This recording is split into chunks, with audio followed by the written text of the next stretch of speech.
It's 10 p.m. in Banjul, and from our studios on MDI Road, this is the news. First, the headlines. Vice President and Minister of Women's Affairs, Her Excellency Aja Dr. Aissatou Sedi, recognized the significant progress registered in gender parity in the country.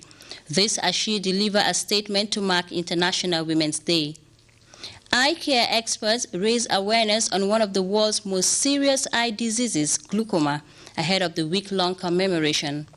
European Union leaders and Turkish Prime Minister meet in Brussels to find means of stemming the flow of migrants to Europe. And families of Malaysian flight MH370 disaster still struggle to find answers to the cause of the accident 2 years after the plane crash. Well, viewers, those are your headlines. With me, WINIFRED NICOL.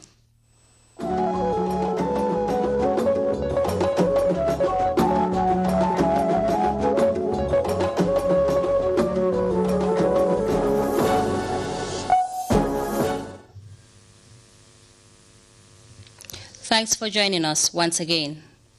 The President of the Islamic Republic of the Gambia, His Excellency Sheikh Professor Alhaji Dr. Yahya A.J.J. Jammeh Babili Mansa, has received a congratulatory message from the King of Saudi Arabia and custodian of the two holy mosques, Salman bin Abdul Aziz Al Saud, and the text reads, Assalamu alaikum wa rahmatullahi wa barakatuhu.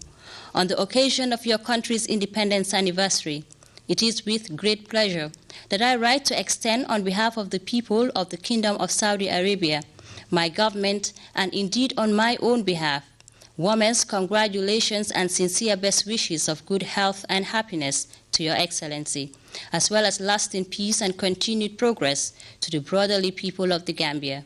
Please accept, Your Excellency, the assurances of my highest consideration, the message concludes.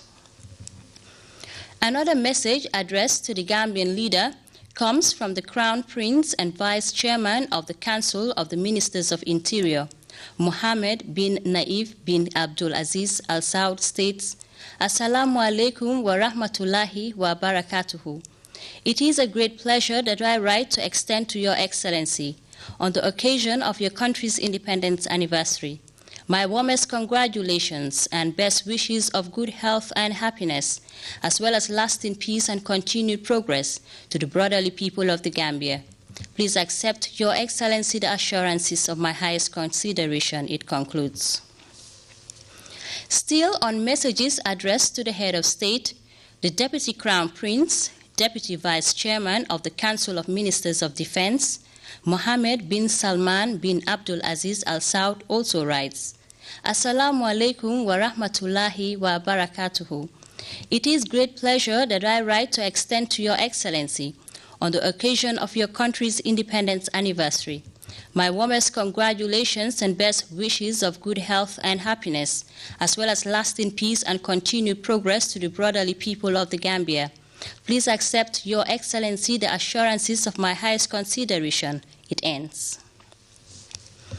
The Gambia will tomorrow join the rest of the world to celebrate International Women's Day. The theme for this year's event is Women's Empowerment for Sustainable Development. In a statement to mark the day, the Vice President and Minister of Women's Affairs, Her Excellency Aja Dr. Aissatou Sedi, recognized the significant progress registered in gender parity in the country. Let's take a listen. Fellow Gambians, fellow women, I wish to express on behalf of the National Organizing Committee of the 2016 International Women's Day, members of the National Women's Council and Bureau, and on my own behalf, our sincere gratitude, first and foremost, to His Excellency the President of the Islamic Republic of the Gambia, His Excellency Sheikh Professor Alhaji Dr. A.J.J. Jammeh Babili Mansa, for his continued support towards the achievement and advancements of women and girls in the Gambia. Fellow Gambians, fellow women, as we mark the day, of course, let us all remember that without equality and equity, none of the MDGs or proposed SDGs, as we say them now, will be accomplished. Therefore, achieving gender equality requires equal access by both men, women and girls to education, employment and income-generating activities, to healthcare as well, land and resources, as well as equal contributions to decision-making.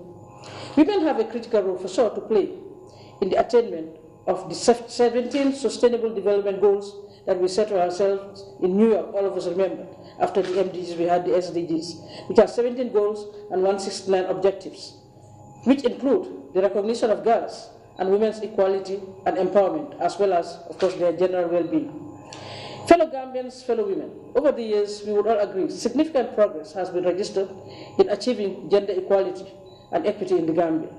The attainment of gender parity, for example, in basic and secondary education, the proportion, for example, of females in top levels of government as well, has also increased, and maternal and infant mortality rates have dropped significantly over the years, as our statistics have shown.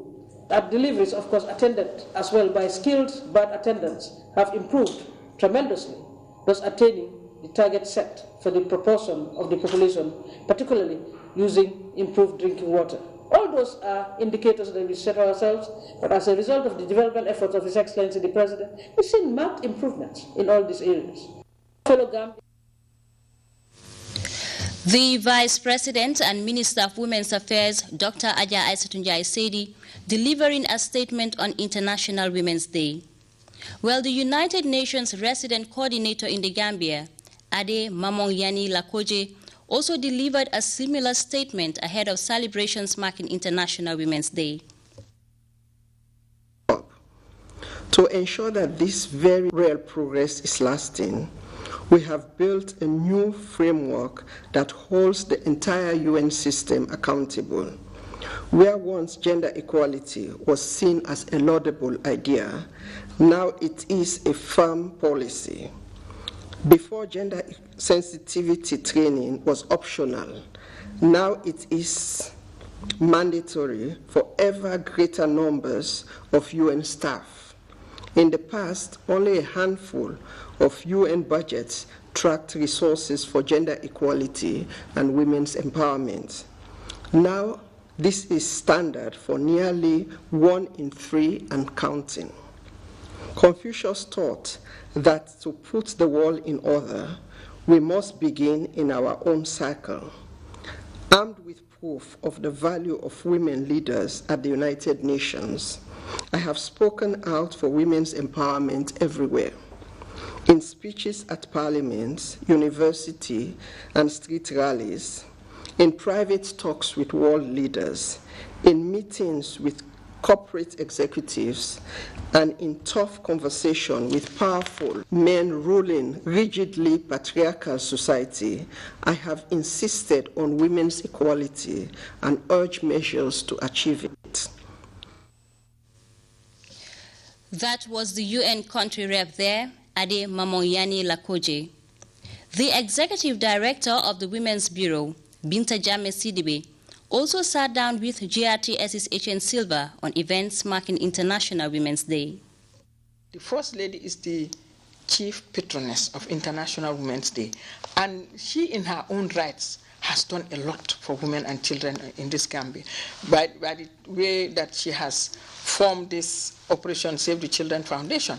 But our champion for women's empowerment, you're talking about the government. When we talk about the government and the achievements that women have made, we have to first and foremost recognize the giant strides made by our president, His Excellency Chef Professor Dr. Alhaji Yahya AJJ Jammeh Babili Mansa. The president just made an announcement, you are aware of it, to ban FGMC. And we have enacted, the parliament has enacted through the Ministry of Justice and Women's Bureau, the Ministry of Women's Affairs, we have enacted that bill, and we are in full gear to get the act going so that people are sensitized. So this year we have a lot to celebrate. And then another reason why we are going to celebrate is the African Union. You know, the AU, just recently held AU Summit, had as its theme 2016 African Year of Human Rights, with particular focus on women's rights. So this year is for women, and last year also it was the same, but this year more so for women's rights. And then it's not by coincidence the president also criminalized FGMC. Executive Director of the Women's Bureau, speaking to our HN Silva. Experts in the business of eye care services on Monday briefed the press on the upcoming celebrations to mark World Glaucoma Week. Glaucoma is the second leading cause of blindness in the world and also the leading cause of irreversible blindness. Eye care experts, as we hear in this report by Samuel Ba, are using the platform to alert the general public to have regular eye and optic nerve checks. The objective of the press conference is to rely and hope for maximum media publicity in the campaign on one of the world's most reckoned diseases causing blindness. World Glaucoma Week celebrations are held annually in March to raise awareness about glaucoma, what it does to the eyes and how it might affect an individual. Today we're beginning with the press conference, that's why we invited all of you, so that you can share and disseminate the information to the general public. It's going to be a very busy week, despite our busy schedule, but we want to dedicate this big week to the glaucoma patients. And part of the celebration also, we also intend to conduct a March past, that is on Thursday, 10th of March, from Westfield Junction to Post Office, from Post Office to Society Regional Eye Care Center. The silent thief of sight is reported to account for close to 50 million cases globally, and it is also believed to be irreversible when infected. Glaucoma is a very, very important disease. It can occur among people of the Caucasian race. It can occur among people of the African race. It can be found in some young children, but it's commoner among adults. Experts say the blue water disease is extremely important and without racial boundaries, but more common among adults. The theme for this year's celebration is raising awareness on glaucoma and examining first-degree relatives. The word glaucos is a Greek term which tends to describe a group of eye diseases that share a common characteristic of damage to the optic nerve. The optic nerve is a special nerve which connects the brain to the organ of sight, the eyes. Glaucoma is said to be insidious and awareness levels believed to be low. The public is reminded that they can go to the nearest eye clinics to have their eyes tested. When we talk about glaucoma, we're talking about a disease that normally people get unaware. By the time they realize they have glaucoma, most of the time it is late. And when it is late, there isn't much that we could do to save that sight. There are other risk factors. Certain eye drops. When you use medication without prescription, for example, allergic eye disease is very common. People will come to you, my eyes are itching, so they go to the chemist and the chemist will prescribe a steroid. A steroid is a special medicine which can suppress the itching. You use it, you'll feel comfortable. But the side effect of the steroid is it will raise the pressure inside the eye. So as we raise the pressure inside the eye, the nerve is slowly damaged. Activities lined up for the week-long celebrations include free screening for interested members of the public above 35 years, an awareness campaign using community radio stations. There will be high-volume glaucoma operations at the Sheikh Zayed Regional Eye Care Center, followed by a grand march past slated for Thursday, 10th of March. Samuel Ba, GRTS. Medical Research Council recently gathered participants from across the continent to equip them with the latest molecular approaches to diagnosis and research in clinical microbiology in Africa. Buba SMCC reports. The genesis of this course was the very successful genomics and clinical microbiology course, which has been run each year at the Sanger Institute in the United Kingdom since 2005. And since the first of these African courses in 2009, the context has been continually revised to enhance its relevance to the African setting and includes instructors and course assistants from across the continent. However, the involvement in this course calls for requisite competencies. We've been running the course since about 2005 in the United Kingdom. Since 2009 we've been running it in Africa, and there's an enormous demand. We had 140 applicants for this course for only 20 places. So there's a huge demand to train scientists from across the region in these novel technologies. So we have a very difficult job choosing the 20 people to come on the course. We really choose it on the basis of whether the people who are most likely to benefit and the people who are, importantly, most likely to spread the information to other people. So this is all about dissemination. It's about making sure that information, education is spread across the region to as many scientists as possible. The director of Medical Research Council Unit, the Gambia, is delighted at hosting this auspicious event and is full of expectations. This is a course that has laboratory component, bioinformatic component, so it can't be hosted everywhere. You need to have the structure and the facilities to host it, and also to have the people. So, of course, that shows that the unit is doing well, that we are very well considered internationally by the scientific community. So, of course, I'm very pleased. This year they had 120 applications and only 20 were chosen, and 2 of our junior scientists were chosen. This is going to strengthen also our technical basis at the unit, right? So we will be able to do more research using these techniques. The second expectation is that we hope that this course rotates to different countries. I mean, obviously there's excellence, a lot of excellence in the Gambia, especially but not entirely centered around the MRC unit, which is where we're doing the study, and in collaboration with Professor Martin Antonio, of course, and his laboratory who's hosting us. The course philosophy is that molecular techniques are no more difficult to apply in the clinical laboratory than in the bacteriological methods. And in this course, a variety of methods are expected to be demonstrated across various subject areas. We have new techniques which are very good for identifying the bacteria and studying them and enabling African scientists to resolve outbreaks of infectious disease very much more quickly. Many of us, many of those involved in the course are working actively in prevention of infectious disease across Africa, various infectious diseases. So, for example, my work is meningitis. So one of my colleagues, Kani Diallo, who's here on the course helping training, she's working in Mali at the moment.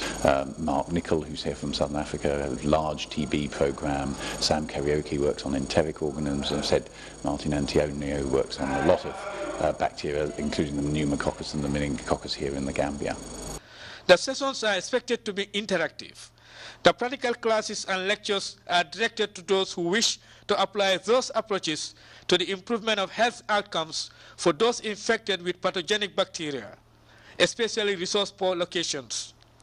Participants are expected to concentrate on core methods that illustrate widely applicable general principles in their particular settings. Buba SMCC, GRTS. The Minister of Tourism and Culture, Benjamin Roberts, recently concluded a tour of tourism sites in the country. Aissatou Keita accompanied the tour party, and she filed in this report.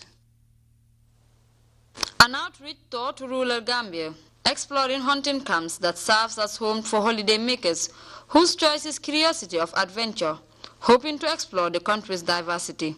The Gambia tourism infrastructure is reasonably well equipped with modern facilities and services to cater for the increasing number of holiday makers who choose the Smiling Coast as their tourism destination. This tour by Minister Roberts and entourage is meant to assess the service standards as well as living conditions of employees in the camps. From Kundong village in Kiang to Meme in the North Bank region, the minister and entourage drove to all these camps to assess developments.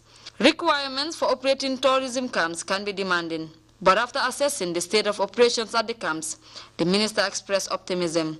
I'm pleased that the standards are maintained. Actually, some of their standards are better than some of the standards that we find within those that run, motels and hostels, around the country. So in that regard, we are pleased. But nonetheless, we have underpinned during the course of our visit for them to ensure that those standards are maintained.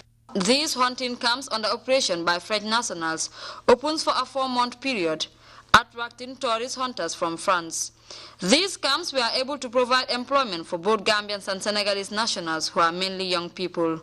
The fact that they used to run camps in Senegal and have now moved to the Gambia, they brought along employees, but in 2013 we had requested from them to ensure that with time, as the Gambians learn the experiences and acquire the necessary experiences vis-a-vis hunting, that they should make sure that they employ more Gambians than Senegalese. And this is what we have found out this time around, which in itself is good, because the skills that the Senegalese are running in terms of, that the Senegalese have in terms of hunting, Gambians could also learn. Though many of the camps were up to standard, but officials were able to highlight some issues for proper regulation, whose failure can result to the closure of the camps. I will insist that it is part of the agenda of the board, and we will have activity report. In this case, they can only achieve it by going and making regular visits and follow-ups, first to work with the operators to make sure that they put in place what's missing, and it becomes a key condition in licensing them next year again. So in short, if you don't do it, they will insist that you do it. If you fail, then you cannot operate. The outreach mission has been quite positive, and it has been a good mission, and we're happy that we've embarked on this as well. It is also good for us to be coming, for them to know that we're quite interested in what they're doing, and that we're checking their activities and monitoring their activities. With efforts to be made to attract other nationals for hunting in the Gambia, this tour is a one-off activity that seeks to meet the demands of holiday makers, something expected to add value to the country's crucial tourism industry. For GRTS News, I am Aissatou Keita. That report by Aissatou Keita takes us to a forced break, but we will be back with news from outside the Gambia. Stay tuned.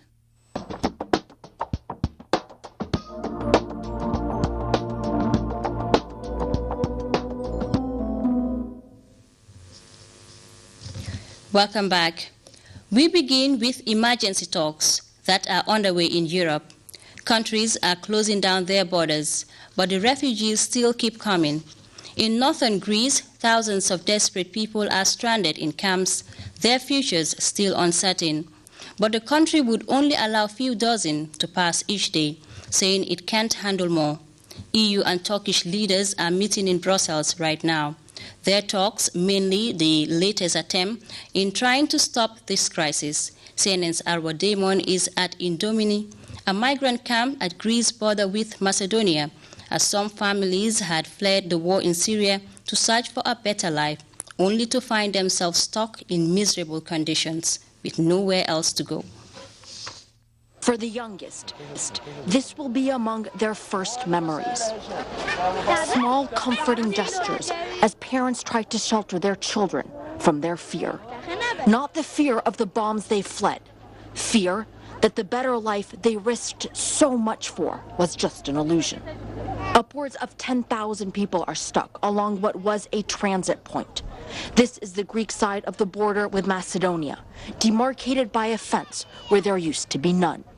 In recent weeks, Macedonia has only been allowing a few dozen people a day through, and only Iraqis and Syrians. The overarching logic that transit and destination countries are maxed out, and that risks turning Greece into a massive refugee camp. Ahmed and his family have been waiting for around 2 weeks, but they might never make it. His wife does not have her Syrian ID. When the strikes hit, we just ran away, he says. I happened to have my ID in my pocket. Hers was in the house. They never had a chance to go back, and stricter regulations make identification many fled without mandatory. Ahmed says they had no idea. His relatives made it to Germany in just 6 days a few months ago. The line for food, a sandwich, is a 2-hour wait.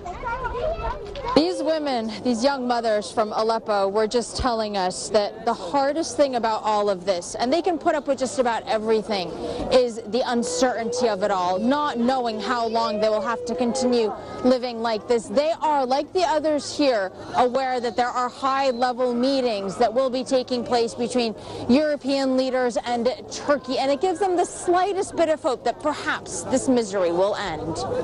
Life does morph, as those who fled war know too well. Fadi, who went broke getting here, reopened his Aleppo barber salon, a far cry from the business he used to own back home.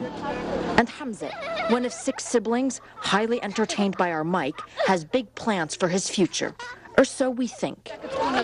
Stairs. Stairs. Ani doktora. Anti doctora. Wow. Who knows what will happen to these children's dreams, given Europe's rising anti-immigrant stance, and the reality that in the last 8 months, since the refugee crisis first made major headlines, instead of viable solutions, there have simply been barricades and blame games. Mozambique Civil Aviation Authority has handed over to Malaysian authorities a piece of plane debris that washed offshore last week.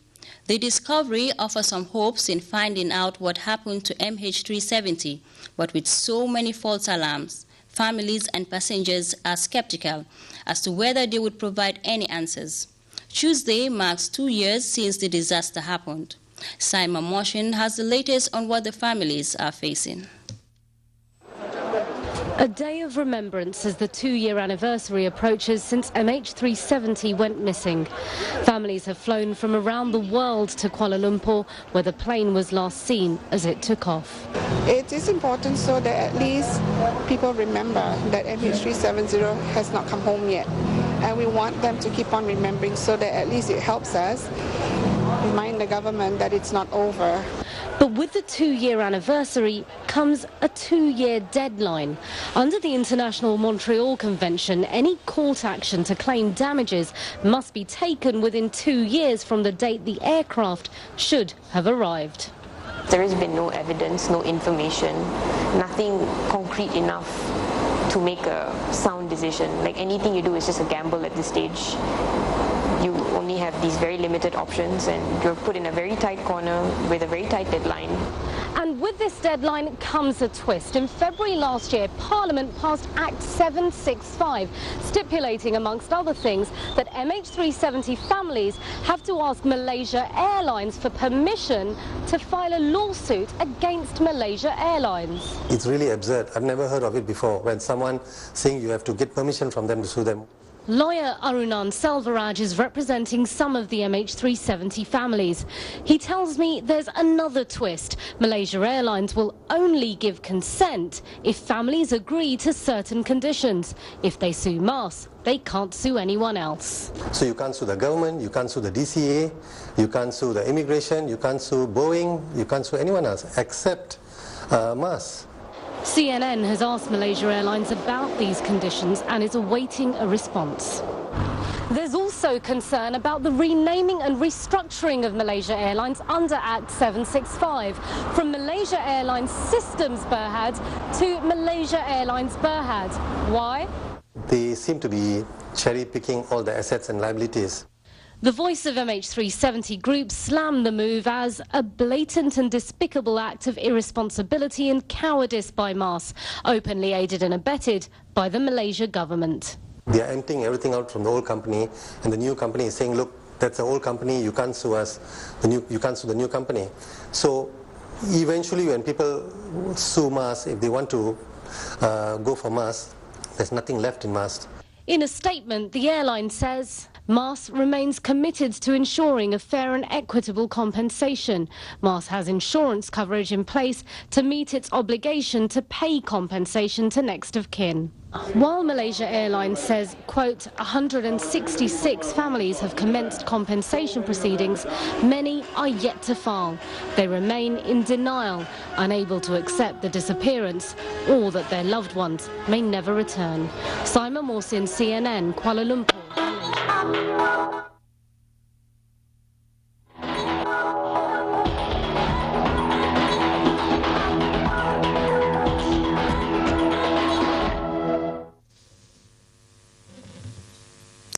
And over now to sports. Gambia Senior Secondary School and Latikunda Sabiji Upper Basic School have taken giant steps in defending their respective inter-schools athlete titles, winning the Region 1 heats held over the weekend. Momodu S. Jallo reports all is now set for the national championship scheduled for the coming weekend.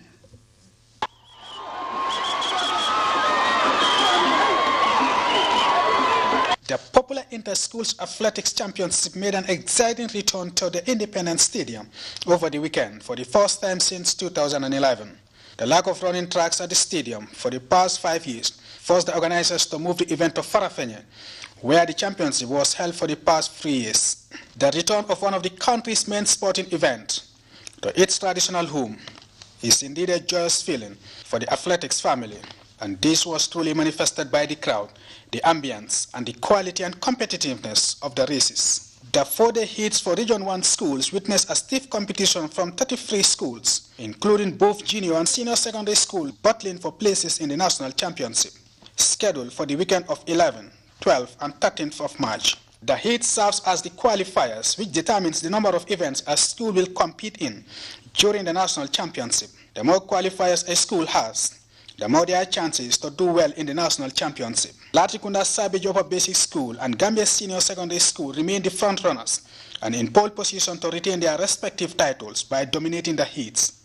Latrikunda Savage Upper Basic School, who goes by the nickname Plazas, produced a stunning performance once again to top the standings in the Upper Basic Schools category with 374 points, well ahead of Bakote Upper Basic School in second position with 186 points. And Abuko Upper Basic School, fondly called Kankuran School, scored 178 points in third position.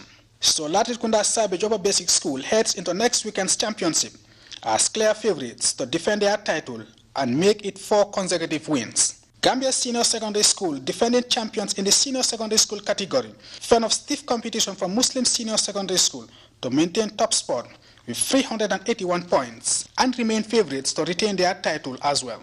It will not, however, come cheap for Gambia High, as Muslim Senior Secondary School, who finished second in the heats with 364 points, are determined to unseat their fellow capital-based school, Muslim High, who had in their ranks Ola Buharo, one of the outstanding athletes in the heats, has what it takes to push for a title challenge. The young sensation sprinter, who disappointingly missed out on last year's championship with injury, is ready to make amends this time around and she's got the support of her teammates. But the school to watch is Nusrat Senior Secondary School, known for their academic excellence, but lack of interest in sports over the years. The Bundum-based school, who came into the championship with the motto, "We can do both," surprised everybody by finishing third with 319 points, a clear state of intent from long-time underdogs to a genuine title contender. With all the regions having now held their heats, all is now set for the Inter-Schools Athletics Championship from the 11th to the 13th of March, where schools from all over the country will battle it out for the crown. Gambia High and Muslim Seniors might be the favorites, but watch out for SL Senior Secondary School from Region 3 and Buttrop Senior Secondary School from Region 2. Mohamed Esjalo, GRT Sports.